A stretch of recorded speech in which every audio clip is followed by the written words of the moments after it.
Shalom. Tahun ini kita bicara tentang transform.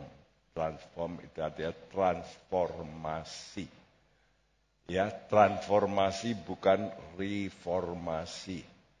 Kalau reformasi itu reform, bentuknya lain. Ya, seperti pohon dipotong jadi meja. Bentuknya beda. Tapi tetap bahannya sama, kayu. Itu namanya reformasi. Tapi kita menjadi anak Tuhan mesti mengalami transformasi. Ya. Kata transformasi itu diambil dari kata trans itu bergerak ya, bergerak pindah gitu. Ya. Jadi kita harus bergerak pindah, lalu bentuknya pindah seperti kupu-kupu ini. Dari ulat lalu berubah total. Makanan ulat itu makan daun. Tapi kupu-kupu enggak makan daun. Ya, kupu-kupu ini menjadi mak jomblang untuk pohon-pohon. Supaya pohon bisa berbuah. Ya. Tapi kalau ulat ini merusak. Ya, pohon dimakan daun-daunnya. Nah, kita mengalami perubahan yang total. Dan bulan ini kita bicara tentang bagaimana Tuhan mau mengubah nasib kita. Saudara mesti percaya, kalau engkau menjadi anak Tuhan yang benar, nasibmu bisa berubah. Ya, jangan percaya kepada ini, garis-garis ini. Memang ini ada ini, guratan ini ya, nasib ini di sini. Tapi saudara jangan lihat ini terus, waduh nasib gue elek.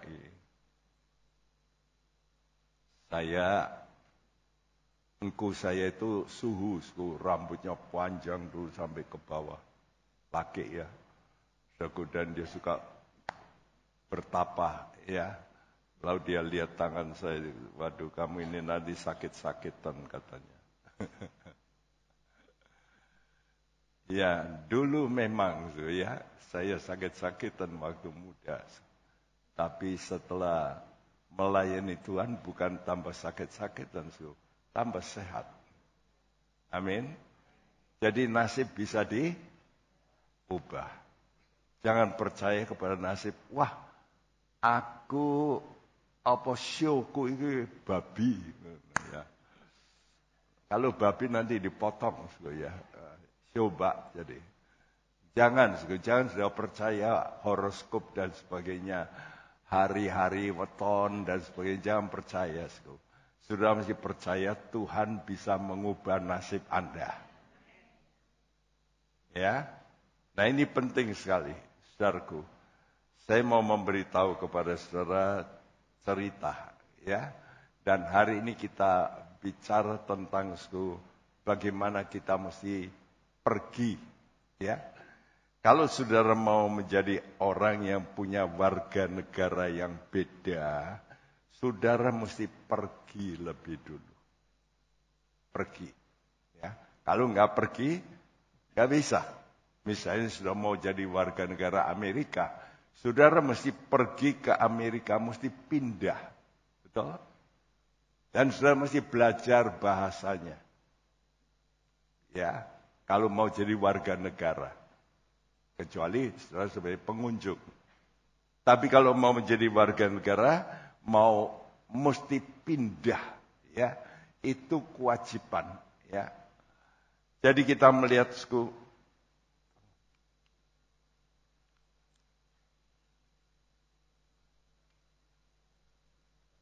Jadi kita mesti bisa lebih dulu pindah, pergi. Ya, kalau sudah mau menjadi warga negara yang lain, sudah mesti pergi lebih dulu. Nah, tapi lalu sudah mesti belajar lebih dulu. Ya, apa yang menjadi bahasanya. Apa yang menjadi kesukanya. Nanti kalau di sana, saudara di satu kota yang Tidak ada orang Indonesianya, saudara cari gudeg. Ya enggak ada. Saudara mesti bisa makan makanan yang di sana. Ya. Nah, judul khotbah hari ini adalah pergi menjadi bangsa sorgawi. Jadi kita ini sedang berjalan, kita menuju ke satu tempat. Karena itu kita mesti siap-siap. Bahasanya bahasa sorga. Ya.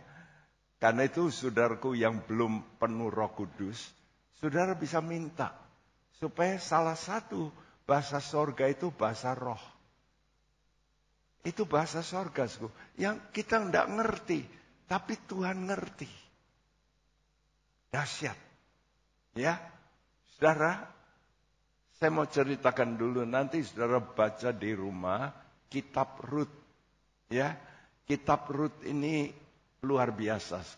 Hanya 4 pasal. Minggu lalu kita ceritakan kitab Rut pasal 1. Ada satu keluarga namanya Elimelek. Dia punya istri namanya Naomi. Ya, dia punya 2 anak laki namanya Maklon, Kilion. Waktu itu ada namanya kelaparan di tanah Israel. Mereka tinggal di Bethlehem. Waktu kelaparan mereka berkata, waduh kelaparan gimana ya? Mereka lalu pindah ke luar negeri. Ke tempat namanya negara Moab. Itu dekat sekali. Jadi mungkin hanya puluhan kilometer. Lalu sudah pindah negara. Saudaraku. Nah, waktu di sana, lalu anaknya itu menikah dengan perempuan Moab. Namanya Orpa yang satu, yang kedua namanya Rut. Ya. Nah, waktu sudah berjalan 10 tahun, apa yang terjadi keluarga ini? Elimelek, ya, kepala keluarga mati. 2 anaknya mati. Jadi tinggal ibu ini yang namanya Naomi. Dan Naomi mempunyai mantu namanya Orpa, namanya Rut. Jadi ada 3 janda dalam satu rumah. Zaman dulu, orang perempuan itu tinggal di rumah. Yang laki yang bekerja. Ya. Dan sekarang ditinggal semua. Makanya mereka jual jadi miskin. Saudaraku. Lalu apa yang terjadi? Ada berita bahwa Tuhan sudah mengunjungi negara Israel. Mulai ada makanan. Naomi mendengar. Dia lalu berkeputusan. Saya mau pulang negaraku lagi. Waktu mau pulang. Mantunya berkata. Kami ikut mama. Mamanya pikir. Aku ini sudah tua. Ya, kamu masih muda. Kami masih punya harapan untuk menikah. Ya, kepada bangsamu. Dan kamu cukup cantik. Kenapa ikut aku? Enggak lah. Pulanglah. Malah disuruh-suruh pulang. Mau ditemani, enggak mau. Naomi ini. Sampai 3 kali dia mau, pulanglah nak. Pulanglah. Nah, habis 3 kali, satu mantunya Orpa pulang. Ya. Dia tetap tinggal di negaranya. Tapi keempat kali Naomi berkata, pulanglah. Rut ini berkata, jangan desak aku. Aku mau ikut kamu. Dan ucapan ini paling hebat. Bangsamu, bangsaku. Allahmu, Naomi, itu Allahku. Kenapa Rut ini bisa ngomong itu? Karena dia mendengar dari Naomi. Betapa hebatnya Tuhan yang memimpin orang Israel keluar dari Mesir. Dengan tanda mujizat. Hebat. Ya. Mereka juga mendengar bagaimana Joshua memimpin orang Israel. Ya, kalau Musa laut terbelah, maka Yosua itu sungai Yordan bisa mandek berhenti, mereka nyebrang. Saudaraku, dan Yosua pernah perang, dia berkata, matahari jangan terbenam dan tetap terang untuk mengalahkan musuh. Wow, itu suatu mujizat yang besar. Nah, mereka punya buku. Mereka percaya. Makanya Rut ini berkata, wah, Allahmu itu hebat. Ya, aku mau ganti warga negara. Aku tinggalkan Moab. Aku mau ikut kamu, Naomi. Nah, ini namanya Rut. Karena itu saya beri judul, Pergi Menjadi Bangsa Sorgawi. Saudara, Rut ini masih muda. Dia ikut nenek yang tua, yang sudah miskin. Sekarang jalan sendiri ke luar negeri. Dia kasihan. Dia enggak tega. Tapi Orpa, ya sudahlah nenek pulang. Aku ya pulang. Aku bisa kawin lagi. Tapi Rut berkata, no. Saya mau ikut kamu. Berarti apa, Sku? Rut ini rela menderita, menemani mertua. Ada enggak di sini mantu-mantu yang begitu baik? Ada enggak? Nah, gampang, Sku. Mantu mau menemani mertua yang sudah miskin, yang sudah tua. Tapi apa yang membuat dia mau tetap ada rasa kasih, belas kasihan. Itu yang pertama. Tapi yang kedua, dia percaya Allahnya Naomi ini hebat. Ini yang paling penting. Nah, karena itu tujuan khotbah ini, saudaraku, tujuan khotbah ini adalah kita harus mempunyai tujuan yang besar. Saudara semua harus mempunyai keinginan untuk menjadi bangsa sorgawi. Amin. Saudara mau pindah enggak nanti? Pindah ke sorga. Ya, sekarang kita di dunia. Enak enggak di dunia ini? Ya enak, ya enggak enak. Betul? Kadang-kadang enak, kadang-kadang enggak enak. Ya. Nanti kalau ada gempa bumi enggak enak. Nanti kalau ada huru hara enggak enak. Nanti kalau ada tsunami, kalau ada banjir badang di Tanah Mas, enak enggak? Enggak enak, ya. Di dunia ini berubah-ubah. Tapi kita akan dipindahkan ke sorga yang mulia. Nah, Rut ini luar biasa. Karena dia begitu mencintai akan mertuanya. Maka laporan waktu dia datang ke tanah Israel, saudaraku, wahai orang gempar. Loh, kok ada orang luar negeri ikut Rut? Naomi berkata, ini mantuku yang baik. Dia mau menjadi bangsa Israel. Saudaraku, kata Israel itu artinya Allah menang. Apa? Israel artinya apa? Allah menang. Yakob dulu waktu dia berdoa, namanya diubah. Namamu bukan lagi Yakob, tapi Israel. Israel artinya Allah menang. Saudaraku, karena itu sudah lihat negara itu kecil ya, Israel. Sekarang ini orang nyerang dan sebagainya. Ini jadi perang besar ini di dunia. Gara-gara Israel. Ya.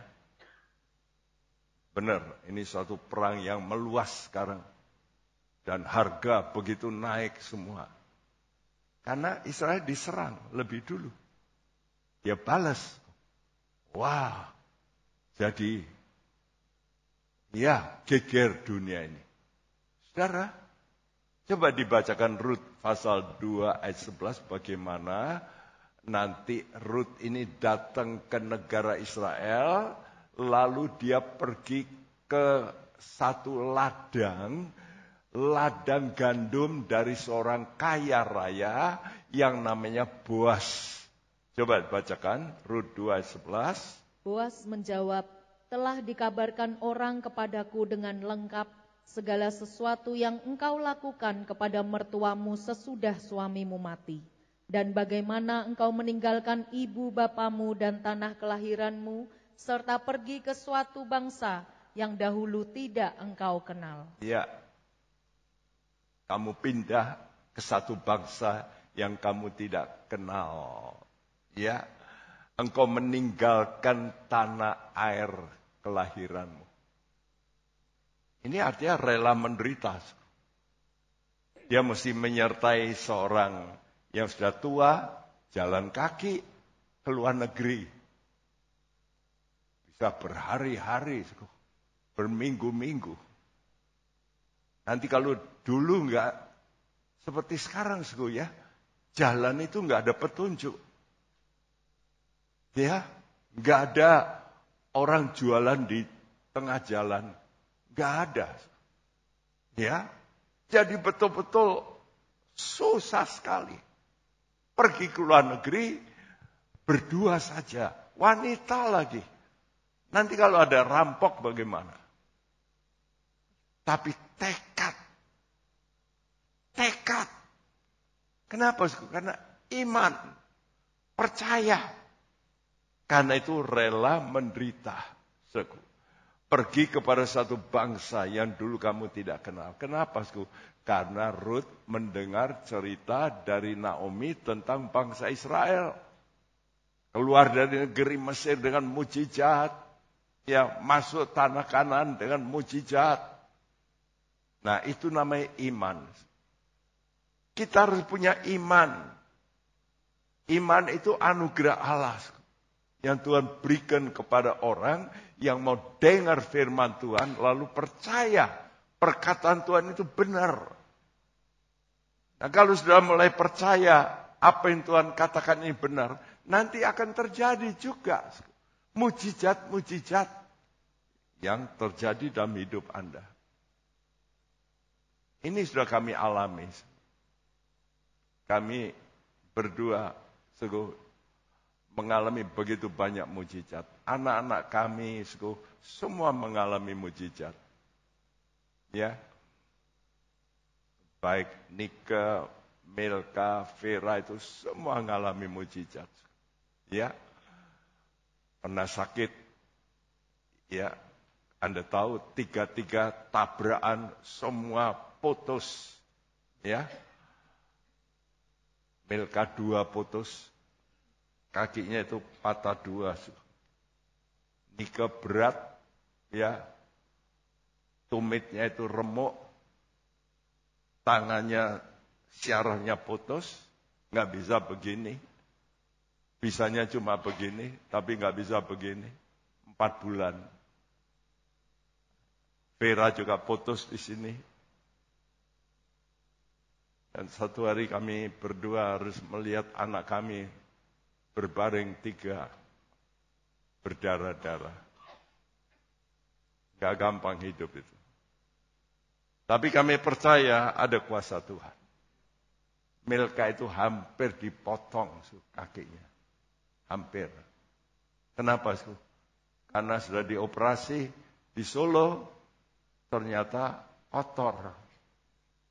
Karena Di Indonesia itu murbautnya itu bekas orang lain dipakai lagi. Kalau di luar negeri dibuang. Ya, pelat-pelatnya itu pelatnya orang lain. Yang dulu dipakai, disteril, pasang. Tapi nggak bersih. Lalu jadi nanan. Ya, ada lubang kecil dia. Kecil saja. Nana terus. Saya curiga. Waktu itu di Jakarta, dia setahun di Jakarta melayani, menjadi pengerja di situ. Ya, lalu apa? Saya bawa ke dokter ahli. Dia berkata, wah, ini sumsumnya rusak ini. Nanti saya lihat. Kalau nggak bisa diperbaiki, saya potong ya. Hah? Potong? Iya. Teken. Gimana? Teken nggak kalau saudara begitu? Kami teken. Kami doa. Tuhan tolong. Dia berkata, nanti aku buka kaki itu, aku ya. Jadi tungkai ini nanti saya kerowoi gitu, bikin selokan gitu. Dipotong, nanti tak buka. Sumsumnya ini bersih tidak, artinya bisa dikerok tidak. Kalau nggak bisa, tak potong. Waduh. Saudaraku, ingat, dalam Tuhan selalu ada mujizat. Dan kita berdoa, Tuhan, sertailah Tuhan. Tolonglah Tuhan. Ya, akhirnya keluar dokter berkata, wah, untung saya bisa kerok. Ya, itu sumsumnya tak kerok, tak buang. Yang rusak, tak tutup lagi. Nanti bisa sembuh. Saudaraku, istri saya kena bom. Mati. Tapi bisa hidup kembali. Begitu banyak mujizat. Allah kita itu Allah yang besar. Tapi kadang-kadang kita mesti menderita. Tapi kita mau tetap percaya bahwa ada kuasa Tuhan. Nah, bagaimana kita ini bisa menyatu dalam hidup ini? Kalau kita mau dengar panggilan Tuhan. Sudah melihat gambar ini, si A, si B, si C, si D. Ini beda-beda jaraknya ya, artinya pendapatnya beda, ini beda, ya, makanannya beda. Bagaimana bisa bersatu? Kalau mereka menuju kepada satu tujuan yang sama. Betul? Jadi saya tuliskan di sini, dengan iman perbedaan suami istri itu bisa dekat. Ya, kalau tujuannya sama. Karena itu waktu saya dulu cari istri, saya tidak cari istri yang mesti yang hebat, cantik, tidak. Saya cari istri yang tujuannya sama, melayani Tuhan. Jadi saya tidak kasih yang lain-lain syarat. Tapi bisa tidak melayani Tuhan sendiri. Bukan karena saya. Bukan karena ikut saya. Tapi lebih dulu melayani Tuhan. Dan itu saya doakan. Dan saya mendapat istri saya. Yang sudah melayani Tuhan. Itu namanya tujuannya sama. Ya. Jadi semua ini akan menuju pada satu tujuan yang sama. Kalau kita merespon panggilan sorgawi. Menjadi bangsa sorgawi. Karena itu saya bersyukur bisa ketemu dengan saudara. Saya dulu kan tidak kenal saudara, betul? Kenapa kok bisa kenal sekarang? Kenapa bisa kumpul? Ya, saya mempunyai tujuan ke sana, saudara juga mempunyai tujuan ke situ. Ya. Jadi kita ini harus menjadi bangsa sorgawi mendengar panggilan Allah. Nah, di dalam Tuhan itu selalu ada namanya providensia. Gambar ini dibuat oleh seorang artis yang terkenal. Sampai sekarang kalau sudah lihat browsing pasti ada gambar ini. Ini namanya tangan Allah dan tangan manusia bertemu. Ya, itu namanya divine providence. Providensia ilahi. Jadi aneh, saya kok bisa ketemu istri saya? Kenapa? Ya karena saya ke Semarang. Kenapa saya ketemu istri saya? Ya istri saya ke Semarang. Loh kenapa kok saya ke Semarang? Ada sebabnya. Saya dulu melayani di Jakarta. Mulai maju. Tapi lalu Tuhan izinkan saya sakit. Sakit usus buntu. Ya, usus buntu. Waduh, saya hampir mati itu. Lalu saya istirahat pulang ke Surabaya sebulan. Balik lagi, tempat pelayanan saya, tanpa ngomong pendeta saya itu diberikan pada orang lain. Coba bayangin. Saya datang, loh kamu balik. Loh. Dikasih orang lain. Padahal saya bangun ya, dari 15 orang diserahkan pada saya, jadi 60 dalam tempo setahun. Jadi 4 kali lipat. Tapi terus lalu diputus. Gimana rasanya? Ya. Dan tiap kali saya doa, saya lihat wajah dari pendeta saya itu. Ganggu ya. Kan gitu ya, kalau sudah jengkel sama orang, wajahnya itu muncul. Muncul. Saya berkata, Tuhan tolong saya mau gimana Tuhan caranya supaya saya bisa lepas. Tuhan kata, doakan dia, berkati dia. Saya doakan Tuhan, saya memberkati pendeta saya. Tuhan, supaya dia dipakai Tuhan. Setelah saya doa, hilang itu. Amin. Kalau sudah ada problem begitu ya, jangan engkau benci sama orang, ketok terus, mendedek tambahan. Tambah gondok, saudara. Kalau sudah gondok nanti meletus ini. Jangan ya. Jadi saudara itu kalau lihat orang itu seperti Yakob, lihat Esau yang akan membunuh. Alkitab mengatakan, aku melihat engkau seperti wajah Tuhan. Wow. Nah kita melihat cukup bagaimana providensia. Kata providensia itu artinya pemeliharaan Tuhan. Tuhan itu bisa pelihara saudara menurut waktunya. Rut 2 ayat 1-3. Naomi itu mempunyai seorang sanak dari pihak suaminya, seorang yang kaya raya dari kaum Elimelek, namanya Boas. Maka Rut perempuan Moab itu berkata kepada Naomi, biarkanlah aku pergi ke ladang memungut bulir-bulir jelai di belakang orang yang murah hati kepadaku. Sahut Naomi kepadanya, pergilah anakku. Pergilah ia lalu sampai di ladang dan memungut jelai di belakang penyabit-penyabit. Kebetulan ia berada di tanah milik Boas yang berasal dari kaum Elimelek. Iya, begitu tiba di negara Israel persis musim menuai.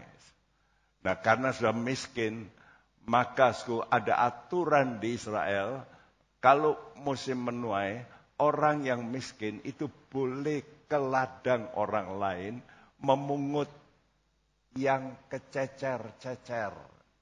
Boleh. Jadi Rut ini jadi pengepul makanan. Kenapa? Dia ingat mertuanya sudah tua. Mesti makan. Karena itu dia izin, biarkan aku pergi ke ladang. Lalu heran, kebetulan, karena itu saya tulis putih di sini. Kebetulan ia berada di tanah milik Boas. Kebetulan. Ingat, kata kebetulan dalam Tuhan, kalau saudara menjadi anak Tuhan yang benar, bukan kebetulan. Tapi Tuhan pimpin. Kenapa saya kok ke Semarang? Apa kebetulan? Tidak. Karena saya harus mendirikan gereja ini. Bukan kebetulan, Tuhan pimpin. Ya, waktu gereja ini dibangun, sudah tahu, saya milih tanggal 1 Suro. Buat orang Jawa, kok wani. Betul? Tapi saya tahu, supaya orang lihat, 1 Suro dengan Tuhan tidak apa-apa. Ya, dan Tuhan nemukan gereja Gajah Mada itu ada meriam-meriam. Tulisannya Alfa Omega. Gereja kita sudah pakai nama lebih dulu, Kristus Alfa Omega. Waktu digali, kita belum punya izin. Tapi waktu kami beritahu wali kota bahwa ternyata ada meriam Alfa Omega. Wah, kok iso ya?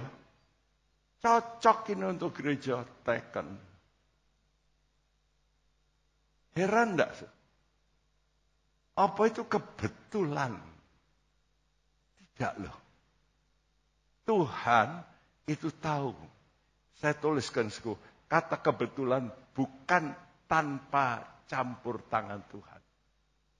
Sebab Tuhan menetapkan langkahnya Ruth ini untuk datang ke tempat ladangnya Boas. Saudara mesti percaya. Jadi jangan berkata delalai. Orang delalai. Tapi Tuhan pimpin. Mari bacakan bersama Mazmur 37 ayat 23, 24, 23. Tuhan menetapkan langkah-langkah orang yang hidupnya berkenan kepadanya. Apabila ia jatuh, tidaklah sampai tergeletak, sebab Tuhan menopang tangannya. Iya, Anda percaya itu? Tuhan menetapkan langkah-langkah orang, tapi dengan syarat hidupnya berkenan. Ini loh. Jadi saudara, tugasmu sekarang memperkenankan Tuhan lebih dulu. Nanti caranya piye mbuh orang ngerti. Nanti Tuhan pasti pimpin saya. Saudaraku. Dan itu heran. Ya, saya dulu nggak punya uang untuk beli tanah di Gajah Mada itu. Mahalnya bukan main. Kita kumpulkan beberapa orang, 10 orang waktu itu. Orang yang cukup-cukup punya usaha besar. Saya kumpulkan di atas kertas, kamu mau nyumbang berapa, mereka nyumbang 2 juta. Saya juga nulis 2 juta loh, berani-berani. Nggak punya duit. Kumpul semua 40 juta.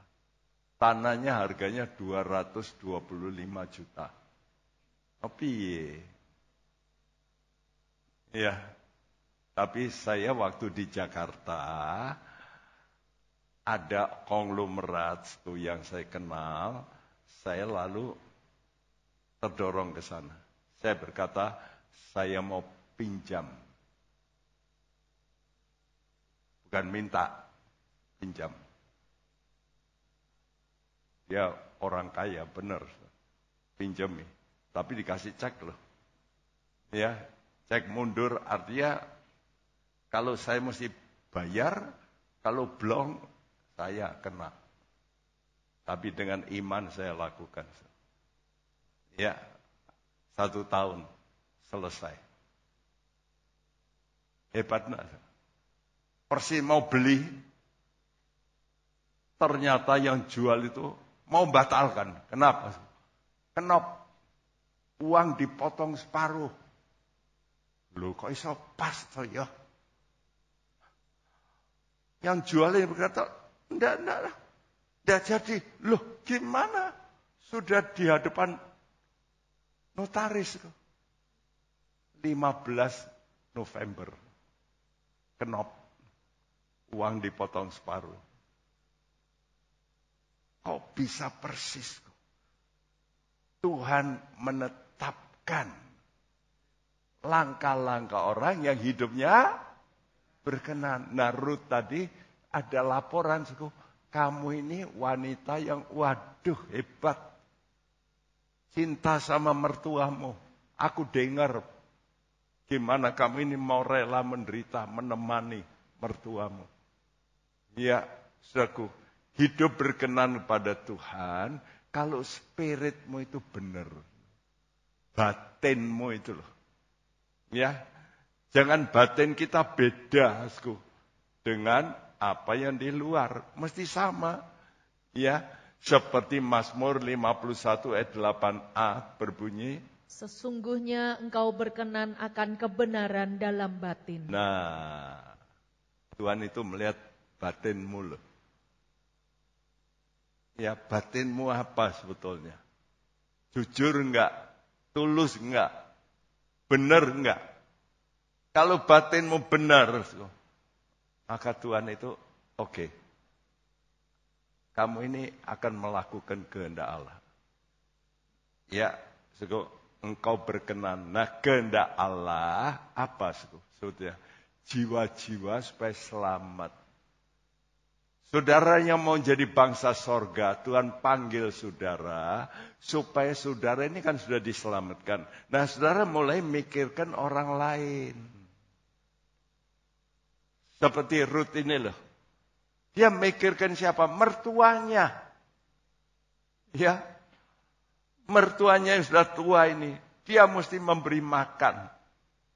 Nah, jadi dalam providensianya, Ruth ini bisa pergi ke satu tempat di mana yang mempunyai satu pekerjaan yang serupa. Apa itu? Menuai, mengumpulkan gandum. Kalau sudah melihat dalam Alkitab, gandum itu gambaran daripada jiwa-jiwa. Tuhan sering berkata, lihatlah ladang gandum itu. Tuaian sudah banyak. Sekarang ini di Indonesia, banyak orang ini kan, ya nggak bisa tenang hidupnya. Lihat aja, ya masalah terus di dunia ya, bukan hanya di Indonesia. Kacau. Tidak ada damai. Mereka cari damai. Ya, tapi ribut terus. Nah, saudara sebagai anak Tuhan mesti bisa merasa damai. Ini penting. Supaya saudara menjadi contoh. Ini loh, kita ini orang Kristen yang takut sama Tuhan ini bisa tenang. Walaupun nggak punya uang banyak, tapi hatimu tenang. Alkitab mengatakan apa? Asal cukup makan dan pakaian. Nggak perlu bercita-cita yang hebat. Paling sebentar makan, kenyang, habis itu mati. Betul? Habis mati gimana? Ditinggal semua. Nah, sudah mau dapat gudang emas, ya ditinggal juga. Kan itu kami komitmen, kalau mendapat berkat kami cepat bagikan. Ya, kami belajar supaya orang lain bisa mengalami, ya, namanya berkat Tuhan. Ya, saudaraku. Jadi, apalagi ibu ini mikir, satpam ini gajinya kecil. Ibu kasih beras tiap bulan sama mereka. Karena itu satpam kita lama-lama, 40 tahun, 30 tahun. Nggak keluar masuk. Saudara mesti mikirkan orang lain, jiwa-jiwa yang membutuhkan, ya. Dan ini harus dituai. Karena itu, saudaraku, tidak perlu dibacakan. Waktu Tuhan Yesus berkata, makananku melakukan kehendak Allah. Itu makanan Tuhan Yesus.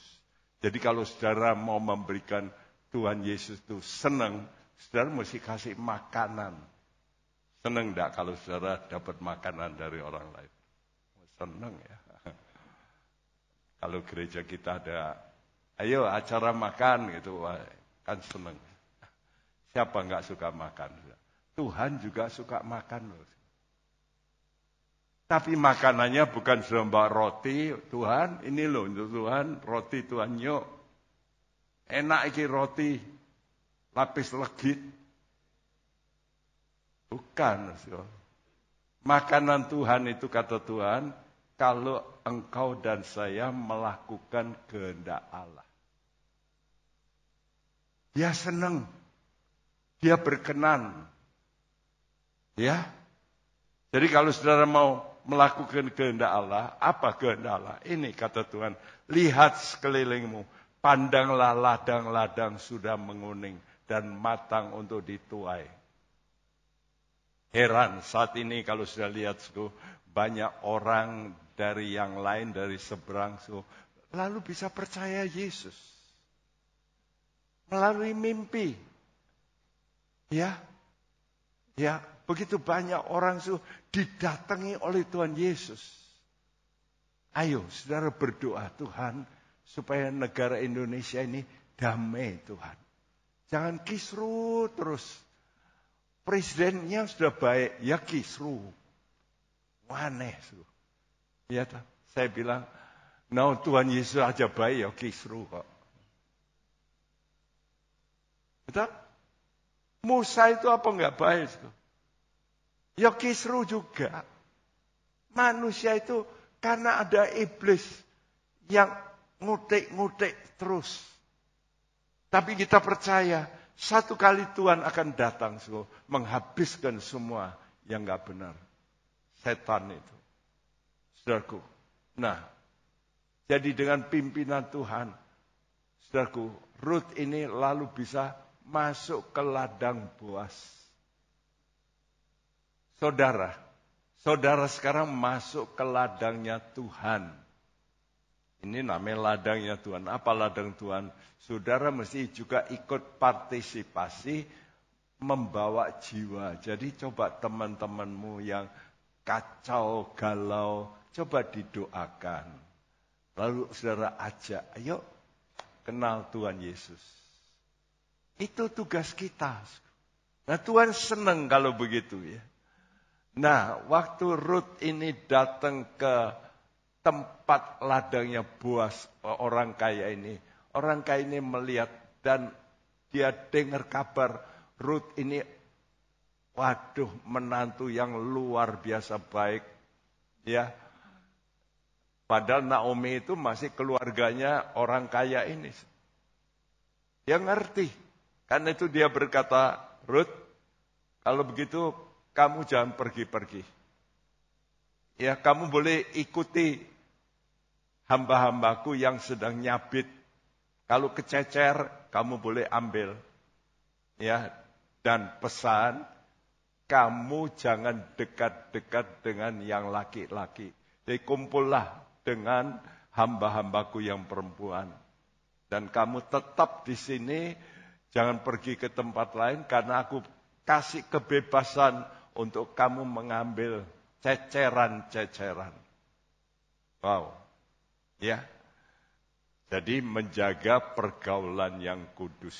Saudaraku, coba dibacakan apa pesan Boas, Rut 2 ayat 8 dan 9. Sesudah itu berkatalah Boas kepada Rut, dengarlah dahulu anakku, tidak usah engkau pergi memungut jelai ke ladang lain, dan tidak usah juga engkau pergi dari sini. Tetapi tetaplah dekat pengerja-pengerjaku perempuan. Lihat saja ke ladang yang sedang disabit orang itu, ikutilah perempuan-perempuan itu dari belakang. Sebab aku telah memesankan kepada pengerja-pengerja lelaki, jangan mengganggu engkau. Jika engkau haus, pergilah ke tempayan-tempayan dan minumlah air yang dicedok oleh pengerja-pengerja itu. Ya, saudaraku, ada 3 pesan. Kamu jangan pergi dari ladang ini. Sudah tinggal di sini saja, aku kasih kamu kebebasan untuk ambil ceceran-ceceran yang tercecer. Yang kedua, kamu tetap dekat pengerja-pengerjaku perempuan, bukan laki. Perempuan, karena kamu perempuan. Jadi kamu mesti tetap dekat. Lalu apa, saudaraku? Ikuti ya perempuan-perempuan itu. Karena mereka nanti akan pasti tercecer. Kamu ikuti dari belakang. Jadi ada 3 pesan. Jadi pesan Boas itu bayangan, gambaran pesan Tuhan kepada Anda dan saya. Nama Boas itu artinya di dalam dia ada kekuatan. Itu namanya Boas. Sudah percaya dalam Tuhan ada kekuatan. Ya, kekuatan kebangkitan. Istri saya ya dioperasi yang kedua itu tanpa obat bius. Kalau sudah tidak mau percaya, tanya dokter Timotius yang operasi kedua kali. Dia sampai datang ke rumah. Dia berkata heran. Kenapa dokter? Aku ngoperasi kamu tanpa obat bius. Hah? Saudara berani dioperasi tanpa obat bius? Saya pernah operasi hernia. Obat biusnya habis, tapi belum selesai jahit. Saya bilang, dok, aku berasal. Sebentar. Waduh. Oh ya jahit karung. Ya. Waduh dok. Bentar. Iya. Ini beberapa jam tanpa obat bius. Kok bisa? Bisa. Dalam Tuhan segala perkara mungkin. Ada kekuatan luar biasa. Itu nama Boas. Itulah nama Tuhan kita. Dalam Yesus ada kekuatan. Karena itu yang pertama, saudara mesti setia di ladang. Artinya, setialah, saudara itu kalau ke gereja setia untuk memungut ya, firman Tuhan untuk saudara lakukan. Jadi bukan cuma dengar ya.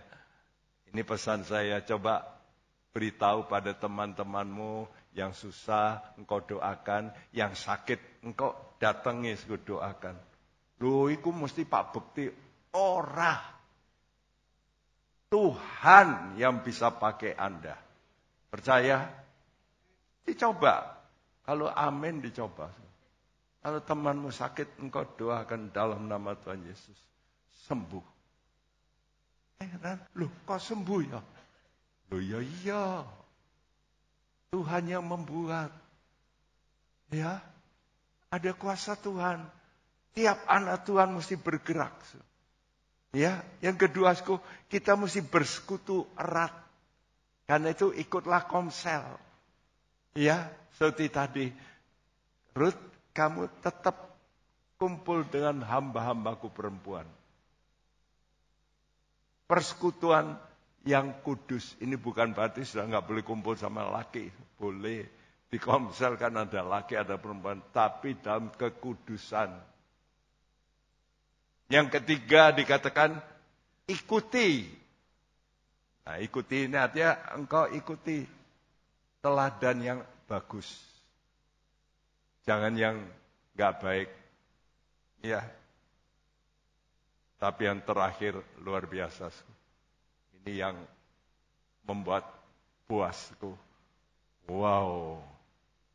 Mempunyai satu hati. Ini wanita perlu aku tolong pasti.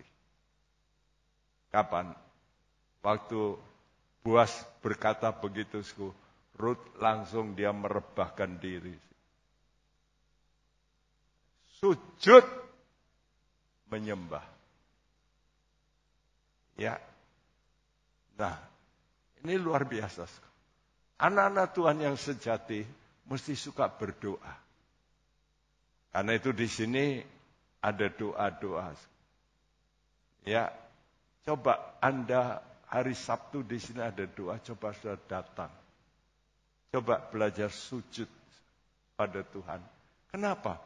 Di situ ada kuasa. Ya, tadi katakan Boas, di dalam dia ada kekuatan. Ada kuasa. Ya.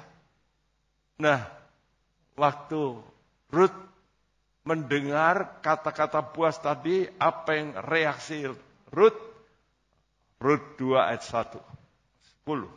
Lalu sujudlah Rut menyembah dengan mukanya sampai ke tanah dan berkata kepadanya, "Mengapakah aku mendapat belas kasihan daripadamu sehingga Tuhan memperhatikan aku, padahal aku ini seorang asing?" Ya, saya tulis penyembahan itu hal yang paling penting dalam kehidupan. Kenapa? Nanti kalau kita ke sorga, isinya itu penyembahan. Nanti sudah bisa baca dalam Wahyu pasal 4 itu. Ada 4 makhluk di sorga yang terus siang malam menyembah Tuhan. Lalu dituliskan ada 24 tua-tua yang juga menyembah kepada Tuhan. Nanti sudah juga baca dalam Wahyu pasal 8. Waktu ada penyembahan. Lalu malaikat. Lalu turut campur. Untuk menyelesaikan musuh-musuh. Sudah tahu. Sekarang Indonesia sedang ada pemilu ini. Ya. Banyak yang nakal-nakal ya. Sudah lihat itu. Apa itu? Viral. Saya lihat viral itu. Ada orang-orang yang sudah menyiapkan kertas-kertas suara, sudah dicoblos itu. Itu kelihatan, saya kirim itu. Tentu kepada yang berwajib. Iya, saudaraku. Dan sudah ditulis di koran. Di Malaysia, TKI itu hampir 500 juta. Itu paling rawan nakal. Nakal bukan PKI-nya, tapi orang-orang yang ngatur ini loh. Tiap pemilu mesti ada yang nakal-nakal. Ya, tidak jujur. Bagaimana? Yuk, karena itu gereja. Kita mesti berdoa sungguh-sungguh. Supaya Tuhan itu turut campur. Aneh. Kalau Tuhan turut campur itu yang gak pernah kita pikirkan bisa terbalik. Bisa berubah. Segala perkara bagi Allah tidak ada yang mustahil. Amin.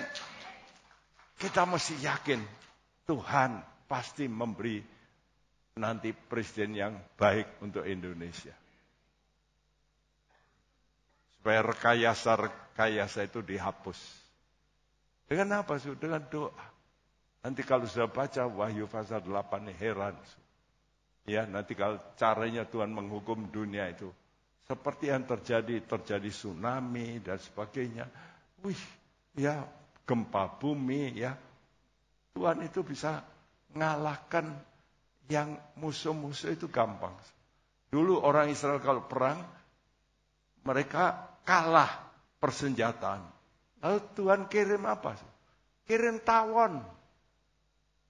Dintop itu musuh-musuhnya. Bayangin sih kalau sudah perang dintop mati. Ada tawon yang bikin mati. Tuhan kita dahsyat.